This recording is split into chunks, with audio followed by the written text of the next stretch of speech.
तो देख तेरी दुआ बाबे इजाबत से टकरा जाएगी, इसलिए कि खुदा की रहमत तुझे देख रही है। जो बंदा मेरे अलवली के आस्ताने पर खड़े होकर सदका मांग रहा है, भीख मांग रहा है, इस बंदे से इसकी माँ भी राजी है, बाप भी राजी है, लो ये वली भी राजी है। अब तो रसूलुल्लाह राजी हो गए, और जब रसूल राजी हो गए तो अल्लाह राजी हो गए। पैतियाने से दाखिल हुआ करो मजारों पे। कहां? माँ बाप की कब्रों में जाओ, घर वालों की कब्रों में जाओ, औलिया किराम की मज़ारों पे जाओ, पैतियाने से दाखिल हो और उन्हें सलाम करो, बोलो मोहब्बत से सुभान अल्लाह। और उसके बाद फातिहा पढ़ो। फातिहा जब पढ़ो ना, तो किसी वली से अगर जिंदगी में मुलाकात रही है तो उतनी दूर खड़े होके फातिहा पढ़ो जितनी दूर खड़े होके तुम मुलाकात किया करते थे। अदबन जितनी दूर खड़े होते थे उतनी दूर खड़े होके फातिहा पढ़ो। और अगर ऐसा नहीं है, जिंदगी में कोई मुलाकात नहीं रही,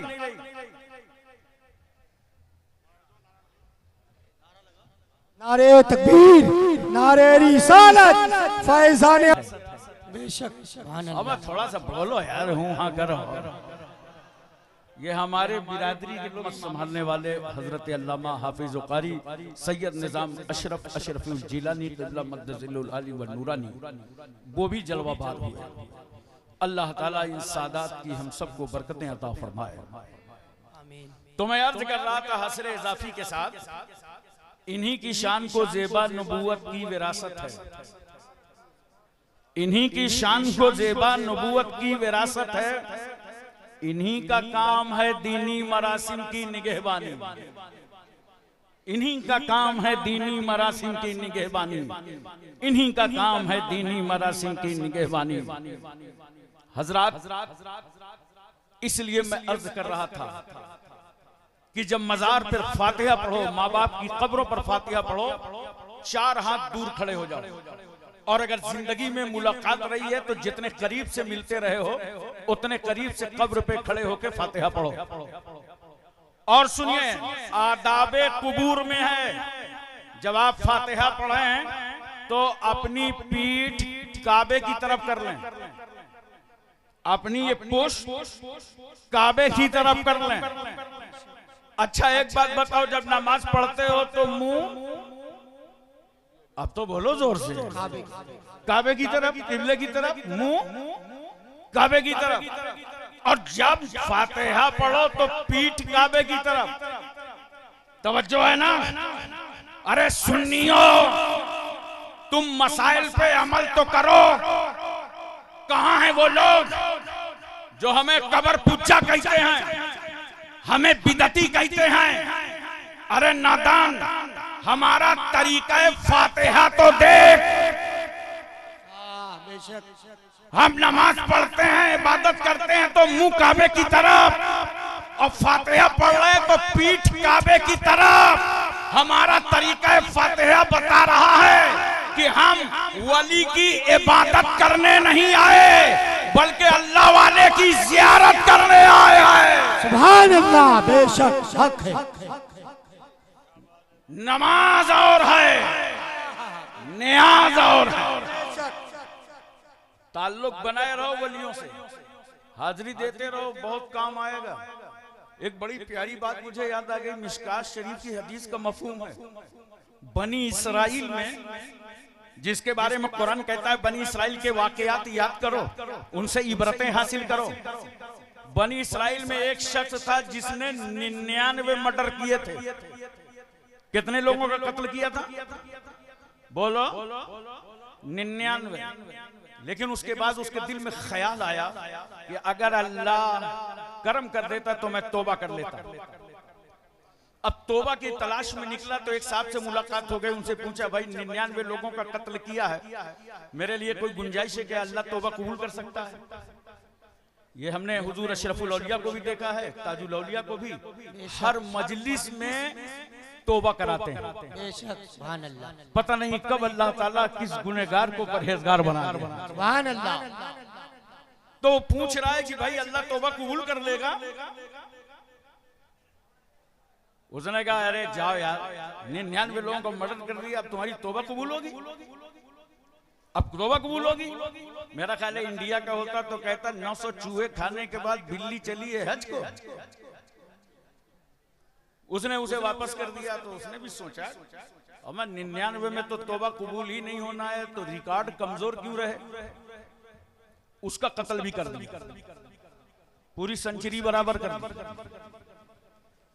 उसको कत्ल करने के बाद फिर निकला तलाशे तौबा में और उसके दिल में ख्याल आया कि कोई नेक बंदा मिलता, रास्ता बताता तो मैं तौबा कर लेता।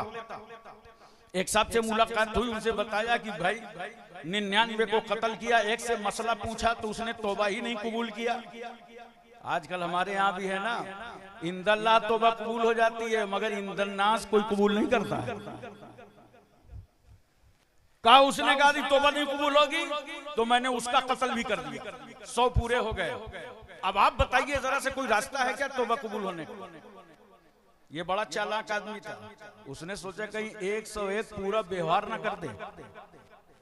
कहा अरे भाई बिल्कुल तौबा कबूल होगी लेकिन मसला बहुत बड़ा है, मैं थोड़ा जानता नहीं हूँ। सामने चले जाओ, एक गांव है और उस गांव में कुछ अल्लाह वाले रहते हैं। अरे बोलो यार सुभान अल्लाह। कुछ सालेहीन रहते हैं, नेक बंदे रहते हैं। ये कोई वाकया नहीं मैं बयान कर रहा हूँ, हदीस शरीफ का मफहूम है। कहा उस गांव चले जाओ, सालेहीन रहते हैं, वो तुम्हें तौबा का तरीका बताएंगे। ये चल पड़ा, कहां चला? वलियों की तरफ। कहां चला? अहलुल्लाह की तरफ। कहां चला? अल्लाह वालों की तरफ चल पड़ा। चलते चलते रास्ते में रूह निकल गई, इंतकाल हो गया। जैसे ही इंतकाल हुआ तो रहमत के फरिश्ते आ गए, वहीं अजाब के फरिश्ते आ गए। अजाब के फरिश्ते कह रहे हैं 100 आदमियों का कातिल है, इसको हम ले जाएंगे।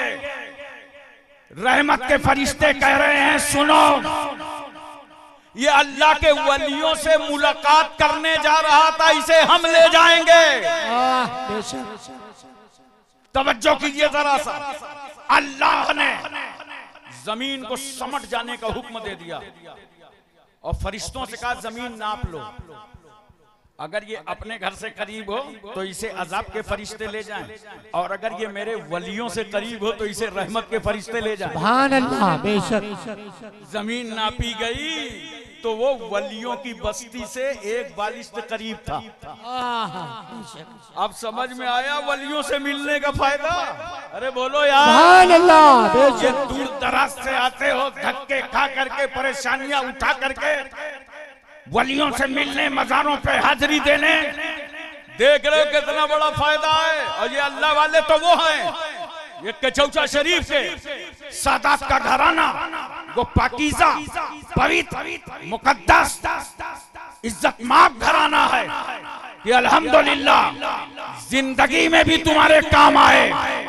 अगर इनके खानदान का फर्द अपनी कब्र में लेटा हो तब भी मेहमानों का ख्याल करे। सुभान अल्लाह। बेशक मैं प्रूफ के साथ बता रहा हूँ। मेरे उस्ताद गिरामी हजरत मौलाना शाहिदी साहब रहमतुल्लाह अलैह, ये वाकया उन्होंने बयान किया। कहा एक बार मैं कचौचा शरीफ पहुंचा 2 बजे रात। बोलो मोहब्बत से सुभान अल्लाह, दिल लगा के बोलो सुभान अल्लाह। जब 2 बजे रात पहुंचा तो हुजूर अशरफुल औलिया से मुलाकात हुई और अशरफुल औलिया ने फरमाया अरे भाई मौलाना शाहिदी साहब खाना खा लो। तो मैंने तकल्लुफ किया कि रात में सैयदानियां परेशान होंगी, घर से खाना आएगा, गर्म होगा। मैंने कहा नहीं हुजूर, ख्वाहिश नहीं है खाने की, और मैं आराम कर लेता हूं, सुबह खाऊंगा। वो लेट गए बिस्तर। अभी पहली नींद सोए थे, जाहिर सी बात है खाना तो खाया नहीं था। खाना न खाओ तो कितनी बेचैनी होती है। इतने में एक नींद भी उनकी पूरी नहीं हुई, अंदर से आवाज देते देते अशरफुल औलिया बाहर आ गए। सुभान अल्लाह। कहा मौलाना शाहिदी साहब उठिए, आपने खाना नहीं खाया, उठिए खाना खा लीजिए। मैं तो सोया था, इतने में ख्वाब में आए आला हजरत अशरफी मियां और कहा सैयद मुश्तबा अशरफ घर में मेहमान भूखा सो रहा है।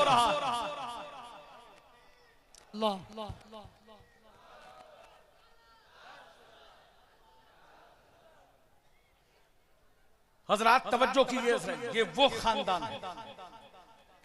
आज आए हो, इंशाअल्लाह तुम्हारा दामन भरेगा, तुम्हारी मोहब्बतें पाए तकमील को पहुंचेंगी। तुमने अपनी पाकीज़ा और नेक कमाई से मखदूम अशरफ मिशन को खड़ा कर दिया। जहां आज ये मंजर देखोगे कि 145 बच्चे, 143 आज 143 बच्चे फारिग होंगे। जाहिलों की तादाद 143 कम हो जाएगी। आज 143 पढ़े लिखे लोगों का और इजाफा हो जाएगा। सुभान अल्लाह। बेशक हमें दस्तार है, आपस में कितना प्यार है। बेशक ये फजले परवरदिगार है। सुभान अल्लाह। दुश्मनों पर गर्दो गुबार है, आशिकों के चेहरों में निखार है। सुभान अल्लाह। आज दस्तार है, आसान नहीं है। अपने नूरे नजर लगते जिगर बेटे को मदरसे में डाल देना और भेज देना। उनके माँ बाप यहाँ मौजूद होंगे, जिनके बच्चों के सरों पर राज ताज रखा जाएगा, ताजे जर्री से उन बच्चों को नवाजा जाएगा। उनके माँ बाप अपनी खुशियां लेकर मखदूम अशरफ मिशन में आए हुए हैं। जिस वक्त इस बेटे ने, इस बच्चे ने अपना घर छोड़ा था, क्या आसान था परदेश की जिंदगी गुजारना। घर का सुख चैन सब खैराबाद करके परदेसी बनना आसान था। जब ये शहजादा अपने घर से निकला था पढ़ने के लिए, पूछो इसकी माँ ने इसे कैसे रुखसत किया था। इतना प्यार करने वाली माँ, इतनी मोहब्बत करने वाली माँ। अरे जो माँ बेटे के रोने पर रोए वो माँ, जो बेटे के सोने पर सोए वो माँ। माँ नींद की मिठास में गुम हो, बच्चा तड़प जाए, माँ नींद को झटक दे। रोते हुए बच्चे को कलेजे से लगाकर सफेद खून पिला पिला कर फिर सुला दे। हम गंदगियां देखकर ठहर नहीं पाते, वो माँ रात रात भर उठाती रहती है। जिसने 9 महीने तक पेट में रखा वो माँ, जिसने 2 साल तक अपनी छाती का दूध पिलाया वो माँ, जिसने झूला झूलाया वो माँ, जिसने उंगली पकड़ करके चलना सिखाया वो माँ, जिसने रस्म बिस्मिल्लाह खानी कराई वो माँ, जिसने अपने वजूद को खतरे में डाला वो माँ। जब पैदा हुआ बच्चा, मोहल्ले की औरतें आ गई, देखें गोरा है, काला है, बच्चा है, बच्ची है, मगर कुर्बान जाओ माँ की मुसल्लिमुस सबूत मोहब्बतों पर, माँ के खालिस प्यार पर। माँ ने ये नहीं कहा कि पैदा होने वाला गोरा है कि काला है, लड़की है कि लड़का है, बस आवाज दी मोहल्ले की औरतों इतना बता दो पैदा होने वाला जिंदा है कि नहीं, सांसें ले रहा है कि नहीं। अपने जिगर का टुकड़ा समझा हो, नाज़ो नखरे से घर में पाला हो। जब उस माँ को इस बच्चे को रुखसत करना पड़ा, वो बाप जो अपनी नजरों से एक लम्हा उजल होना बर्दाश्त न कर सकता हो, उस बाप ने, उस बहन ने सिसकियां ले लेकर, भाइयों ने रो रो कर, बहनों ने किस तरह घर से रुखसत किया होगा। जाओ अब तुम्हें अशरफुल औलिया के साए करम में रहना है। सुभान अल्लाह। जाओ मखदूम अशरफ मिशन में जाओ। घर में आंखों में आंसू छूट गए, सब्र का बंधन टूट गया। लोगों ने ला करके मखदूम अशरफ मिशन में शामिल कर दिया, दाखिल कर दिया। मगर आज जानते हो, जब ये सब ताजुल औलिया की सरपरस्ती में तलबा आ गए, इल्म दीने मुस्तफा हासिल करने लगे, तो घर छोड़ना आसान न था। लेकिन मिशन की इस बिल्डिंग में ये रुक कैसे गए, ये ठहर कैसे गए? ये रुके इसलिए, ठहरे इसलिए कि जिस तरह मेरे आका जनाबे मोहम्मदुर रसूलुल्लाह सल्लल्लाहु अलैहि वसल्लम को मक्का छोड़ करके मदीने में प्यार मिला था। हाँ बेशक, सुभान अल्लाह। उस प्यार का सदका अपना अपना घर छोड़कर इस शहजादों को मखदूम अशरफ मिशन में मिला। सुभान अल्लाह। और यही वजह है दोस्तों, इतनी मशक्कतों से तालीम हासिल करने के बाद असातिज़ा ने कैसा संवारा, बनाया, निखारा, रातों दिन मेहनतें की। काबिले मुबारकबाद हैं अरकान के साथ साथ असातिज़ा किराम कि जिनको हुजूर ताजुल औलिया की सरपरस्ती मिली। सुभान अल्लाह। और ये इतना मुखलिसाना कारवां आगे बढ़ता चला जा रहा है। तमाम इस वक्त उत्तर प्रदेश बर्रे सगीर में मदारिस हैं, लेकिन गारंटी से मैं कह सकता हूं, और ये कोई दिल्ली वाली गारंटी नहीं है जो झूठी हो जाए, ये कानपुरी गारंटी है। गारंटी से कह सकता हूं कि दौरे हाजिर में हर मदरसे से ज्यादा मुअद्दब तलबा मखदूम अशरफ मिशन के। नारे तकबीर, नारे रिसालत, नारे हैदरी, फैजान मखदूम पाक, फैजान अशरफुल औलिया, खतीबुल हिंद, असातिज़ा मखदूम मिशन। क्योंकि इन बच्चों को तालीम भी दी जा रही है और तरबियत भी दी जा रही है। सुभान अल्लाह। बेशक असातिज़ा इंतहाई मुखलिस हैं अल्हम्दुलिल्लाह। ये कारवां बहुत ढंग से मुरस्सा और मुज़य्यन किया हुआ है ताजुल औलिया का। ये कारवां आगे बढ़ता चला जा रहा है। प्यार से ये पढ़ने लगे, मोहब्बत के इल्म हासिल करने लगे। अब इतनी मशक्कतें बर्दाश्त करने के बाद आज आलिम दीन बनेंगे, सुभान अल्लाह। आज हाफिज कुरान बनेंगे, आज मुफ्ती दीन मतीन बनेंगे। तो जानते हो इनका दर्जा क्या होगा, इनका मर्तबा क्या होगा, इनकी बुलंद पायगी क्या होगी, इनका वकार कितना बुलंद होगा। मखदूम अशरफ मिशन से फारिग होने वाले जब निकलेंगे फारिग होकर अपनी सनतें लेकर, जुब्बा और दस्तार लेकर, तो यही शहजादे अगर आंख खोलकर मुसल्ले पे खड़े हो जाएं तो दुनिया कहेगी नाइबे रसूलुल्लाह है। सुभान अल्लाह। बेशक। और अगर आंख बंद करके गोशा नशी हो जाए तो जमाना कहेगा ये तो वलीउल्लाह है। सुभान अल्लाह। बेशक। आज इनकी दस्तारबंदी है। आप लोग सोचते होंगे दस्तार में खाली साफा लेकर मशाइख के हाथों से सरों पे लपेट दिया जाता है।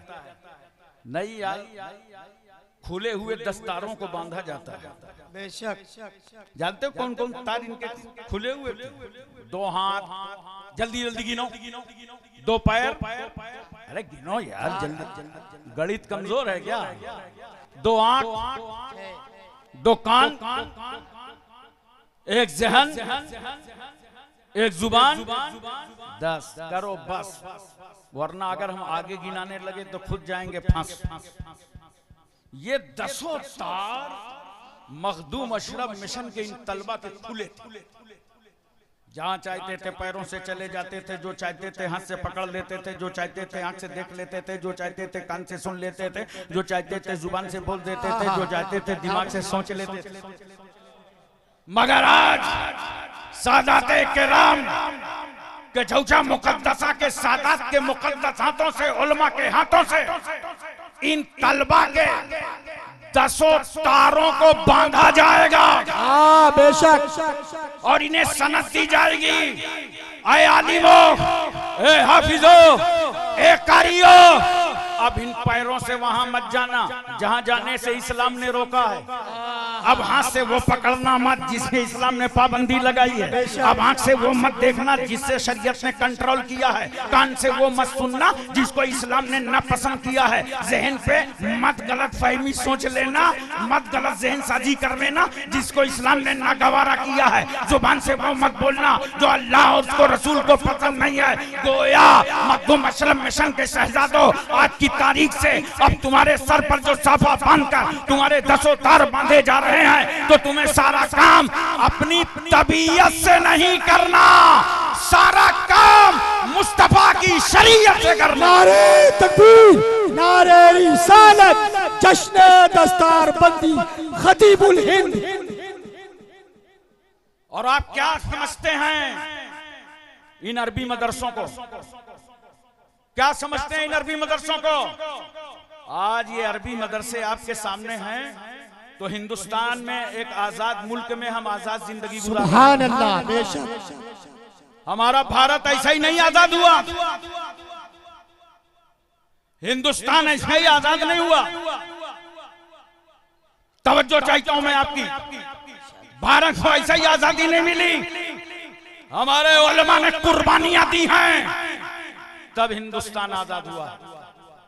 कौन नहीं जानता अल्लामा फजल हक खैराबादी को, जिन्होंने अंग्रेजों के खिलाफ फतवे जिहाद सादिर फरमाया था, तब हिंदुस्तान आजाद हुआ। सुभान अल्लाह। और अल्लामा फजल हक खैराबादी ने मदरसे की चटाई में बैठकर अंग्रेजों के खिलाफ फतवा जारी किया था। कहां हैं वो लोग जो ये कहते हैं कि मदारिस अरबिया दहशतगर्दी के अड्डे हैं?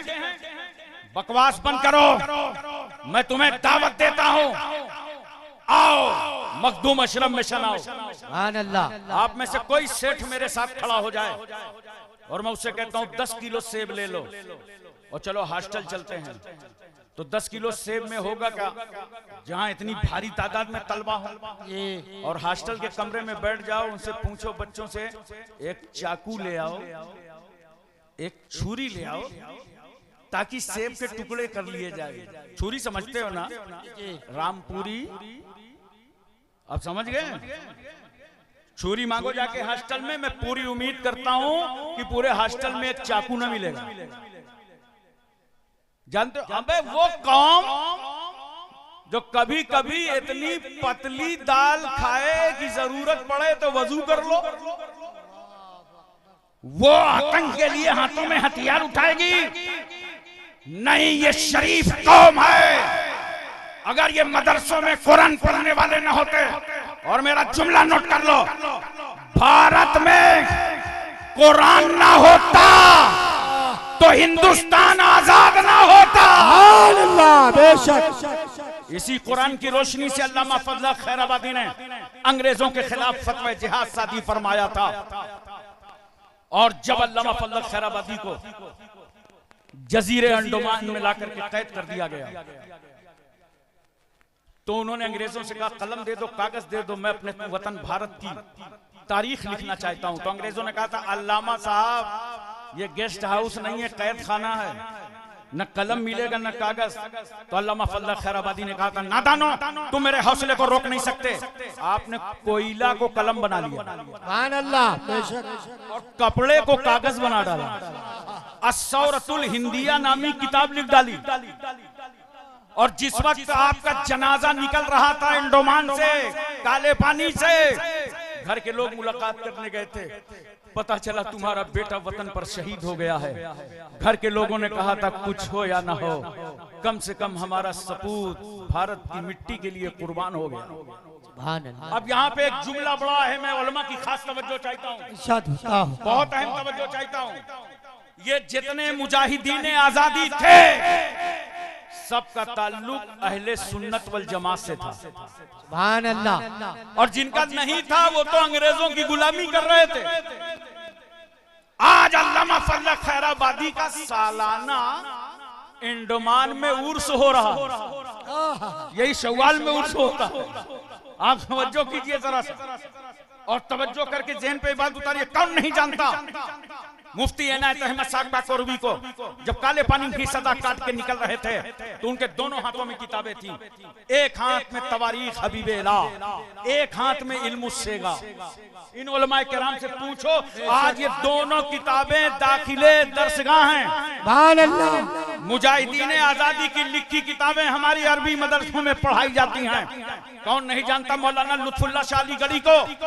ये मौलाना सैयद अहमद अशरफ कछौचवी के उस्ताद गिरामी, इन्होंने कुर्बानी दी तब जाकर के भारत आजाद हुआ। मौलाना सैयद काफी मुरादाबादी को जब अंग्रेजों ने फांसी के फंदे पर चढ़ाया था, उस वक्त आला हजरत फाजिल बरेली से कह रहे थे, सैयद साहब की रगों में पहले ही से खूने हाशमी मौजूद। सुभान अल्लाह। लो वतन पर कुर्बान हो गया। मैं इसीलिए कहता हूँ ये अहले सुन्नत वल जमात से ताल्लुक रखते थे। मौलाना हसरत नुमानी मुहानी तो थे जिन्होंने कहा था वो नबियों में रहमत लक़ब पाने वाला, मुरादें गरीबों की बर लाने वाला। मौलाना मोहम्मद अली जौहर ने कहा था कि डॉक्टर इकबाल की शायरी ने लोगों को कुरान तक पहुंचाया है, मगर आला हजरत फाजिल बरेलवी की शायरी ने लोगों को साहिब कुरान तक पहुंचाया। हमारे इन अकाबरीन ने, उलमाए दीन ने कुर्बानियां दी, सब सुन्नी सही अकीदा हैं, तब जाकर के भारत आजाद हुआ। इसलिए मैं अपने उलमा से गुजारिश करता हूं, सादाते किराम की मौजूदगी में, कि इन उलमा में जिसको थोड़ी दिलचस्पी फन्ने सहाफत से हो, जब 26 जनवरी का मौका आए, 15 अगस्त का मौका आए, आप भी अपने हाथ में कलम उठा लो और अपने बुजुर्गों की तारीखें लिखो, अखबारों के हवाले कर दो। आप नहीं लिखते, उर्दू अखबार को कवरेज की जरूरत होती है, तो ये दयाबना लिख के जो दे देते हैं, उर्दू अखबार वो छाप देते हैं। ये बहुत अंदर की बात बता रहा हूं। अगर सच्ची बातें आप अपने असलाफ की लिखने लगे तो इंशाअल्लाह सही वाकयात आएंगे कि सुन्नी मुसलमानों ही ने पूरी ताकत लगाई है भारत को आजाद कराने में। सुभान अल्लाह। हजरात एक बात मोहब्बत के साथ और सुनिए, 15 अगस्त सन 1947 को हिंदुस्तान आजाद हुआ है, लेकिन 12 रबीउल अव्वल दोशंबा के दिन सारा जहान आजाद हुआ। सुभान अल्लाह। बेशक। इसलिए दोस्तों, ऐसे ही हिंदुस्तान नहीं आजाद हुआ। हमारी माएं बेवा हुई तब भारत आजाद हुआ है, बच्चे यतीम हुए तब भारत आजाद हुआ है, हमने कुर्बानियां दी हैं तब भारत आजाद हुआ है, हमारा खून बहा है तब भारत आजाद हुआ है। इसलिए हम हिंदुस्तान के किराएदार नहीं हैं, हम भारत के जमींदार हैं, हकदार हैं, हिस्सेदार। सुभान अल्लाह। हक। इसलिए दोस्तों और बुजुर्गों, इन उलमा को मोहब्बत की नजरों से देखो, सुभान अल्लाह। प्यार की नजरों से देखो, और सादाते किराम ने जो तुम्हारे लिए कुर्बानियां दी हैं उनका एहतराम बरकरार रखो। वाखिर दावाना अनिल हम्दुलिल्लाहि रब्बिल आलमीन। अस्सलामु अलैकुम व रहमतुल्लाहि व बरकातहू।